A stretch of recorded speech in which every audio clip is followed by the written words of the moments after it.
Today we're going to cover the new SawStop table saw. Full disclosure before we go any further, there's no one else in the shop while we're shooting this video, and no other equipment is running, so before you all jump on me, I'm not going to wear my glasses because I can talk better without my glasses. I'm not going to pull my sleeves up. So we're the only ones in the shop.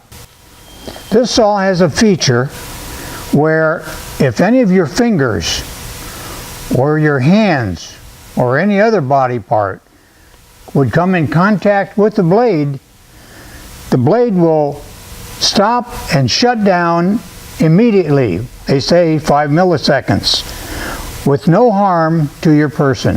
The SawStop is wired directly into the building electrical system. In addition, because of the SawStop feature, we've added switches on all of the other table saws. And the process and setup for all the table saws now is exactly the same. So the setup that I'm going to show you here on the SawStop is the same exact setup that we should be using on all the remainder of the table saws. When you walk up to the SawStop, the first thing you should check is to make sure that the main power switch is off. You will know that it's off because there will be no indicator lights showing right here. Okay. The next thing you do is, and by the way, that's the same as on the other power saws. Make sure that, and they all have indicator lights, that the indicator light is out and the switch is off before you get up close to the blade for your setup. You raise the guard out of the way, you raise the blade, and you measure for the width of your cut, the size of your cut. Okay.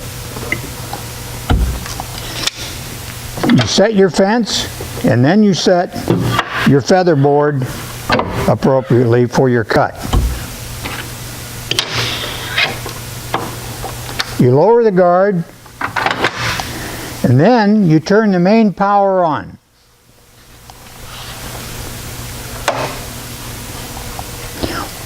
By the time you walk over and open the gate for the vacuum system and come back, you should have a solid green light. At that point, the saw is ready to cut.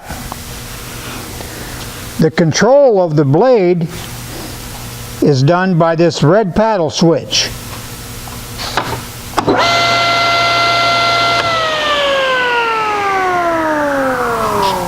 If your cutting setup changes for the remainder of your cuts, you repeat the procedure that we just went through. If you're going to change the setting, turn the power off, raise the guard, do your adjustment for your blade, lower the guard, turn the power back on.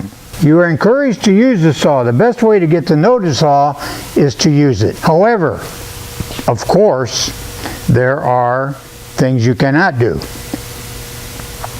You cannot cut treated wood or wet wood. You cannot cut old used wood, barn wood, old fences, anything like that that might have metal in it. Do not use ever the aluminum miter gauges because these are conductive. Only use the miter gauges supplied with the saw. These two right here. There's one for the left side of the blade, one for the right side of the blade.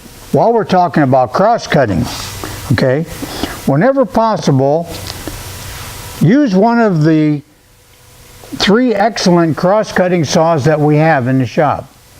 The radial arm saw and the 2 chop saws that come equipped number 15 and number 17 that have a special blade, especially for the fine cuts that you want, rather than using the table saw for your cross-cutting. You also cannot use any of the sleds or jigs, and you cannot use your own personal saw blade.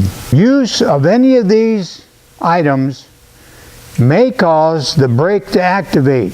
If the brake activates, it will turn off the saw and shut it down. The blade will go down below the table. It will make a lot of noise. The manager will get excited. He's going to start getting excited because he heard this noise. Everyone in the shop is going to stop what they're doing and look at you. Relax. Do not touch anything. Just back away. Do not change your setup. Do not move the piece of wood that you were cutting. This is important because the maintenance crew is going to start creating a history of what type of wood and what type of activity causes the brake to activate. That's all there is to it. Remember, the procedure for setting up all the table saws is the same. Before you attempt to set up any of the table saws, make sure the green light and the power is off. This takes the place of the plugging and unplugging. And I know we're all glad to get rid of that.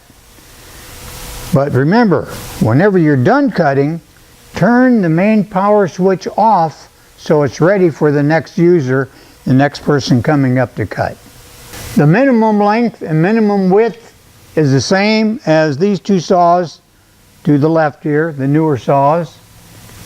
The thickness is the same, 1/4 inch on the thickness, and the maximum thickness that you can cut on this saw is 2 3/4 inch.